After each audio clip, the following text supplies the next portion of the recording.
Licence বাতিলের আদেশ প্রত্যাহার করে ৩টি শর্ত সাপেক্ষে আদ্দিন মেডিকেল কলেজ হাসপাতালকে পুনরায় কার্যক্রম পরিচালনার অনুমতি দিয়েছে স্বাস্থ্য ও পরিবার কল্যাণ মন্ত্রণালয়। তদন্ত কমিটির প্রতিবেদন সন্তোষজনক বিবেচনা করে শর্ত সাপেক্ষে হাসপাতালটিকে আবারও সেবা কার্যক্রম পরিচালনার অনুমতি দেওয়া হয়েছে। সোমবার স্বাস্থ্য ও পরিবার কল্যাণ মন্ত্রণালয়ের স্বাস্থ্যসেবা বিভাগের জারি করা এক আদেশে এ তথ্য জানানো হয়।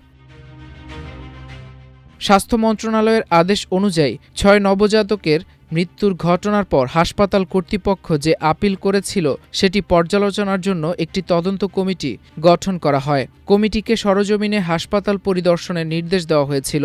তদন্ত শেষে তারা যে প্রতিবেদন জমা দেয় সেটি সন্তোষজনক বিবেচনা করেই আগের লাইসেন্স বাতিলের সিদ্ধান্ত প্রত্যাহার করা হয়েছে। তবে হাসপাতালটির উপর বেশ কিছু শর্ত আরোপ করা হয়েছে। প্রথমত, the medical practice and private clinic and laboratories regulation ordinance ১৯৮২ এর সব বিধান কঠোরভাবে অনুসরণ করতে হবে। দ্বিতীয়ত, লাইসেন্সের শর্ত অনুযায়ী দ্রুত প্রয়োজনীয় সংখ্যক চিকিৎসক ও নার্স নিয়োগ সম্পন্ন করতে হবে। আর তৃতীয়ত, ভবিষ্যতে লাইসেন্সের কোনো শর্ত লঙ্ঘিত হলে সরকার প্রয়োজনীয় আইনগত ব্যবস্থা নিতে পারবে। স্বাস্থ্যসেবা বিভাগের সচিব মোহাম্মদ কামরুজ্জামান চৌধুরী স্বাক্ষরিত আদেশে হাসপাতালের নির্বাহী পরিচালককে বিষয়টি জানানো হয়েছে। একই সঙ্গে সংশ্লিষ্ট বিভিন্ন দপ্তর ও কর্মকর্তার কাছেও আদেশের অনুলিপি পাঠানো হয়েছে। উল্লেখ্য, গত ২৭ মে চিকিৎসায় অবহেলার অভিযোগে আদ্দিন হাসপাতালের পোস্ট ডেলিভারি ওয়ার্ড 2-এ ৬ নবজাতকের মৃত্যুর ঘটনায় দেশজুড়ে ব্যাপক আলোচনার জন্ম দেয়।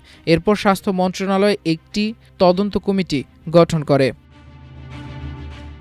তদন্ত প্রতিবেদনে উঠে আসে বেশ কয়েকটি গুরুত্বপূর্ণ অনিয়মের তথ্য।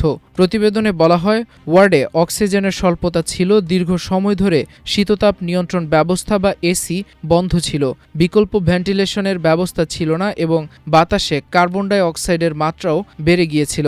এসবের পাশাপাশি হাসপাতাল কর্তৃপক্ষের অবহেলাকেও নবজাতকের মৃত্যুর অন্যতম কারণ হিসেবে উল্লেখ করা হয়। এই প্রতিবেদনের ভিত্তিতেই স্বাস্থ্য অধিদপ্তর হাসপাতালটির লাইসেন্স বাতিল করে। পরে হাসপাতাল কর্তৃপক্ষ সরকারের কাছে আপিল করে এবং পুনরায় লাইসেন্স দেওয়ার আবেদন জানায়। এদিকে সরকারের স্বাস্থ্য খাতের একজন ঊর্ধ্বতন কর্মকর্তা জানিয়েছেন, আদ্দিন হাসপাতাল দীর্ঘদিন ধরে স্বল্প খরচে চিকিৎসা সেবা দেওয়ার জন্য পরিচিত।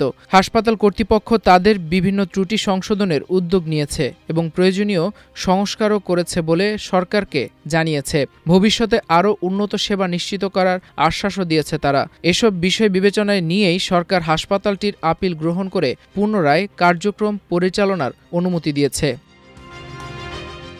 মাল্টিমিডিয়া ডেস্ক, আমার দেশ।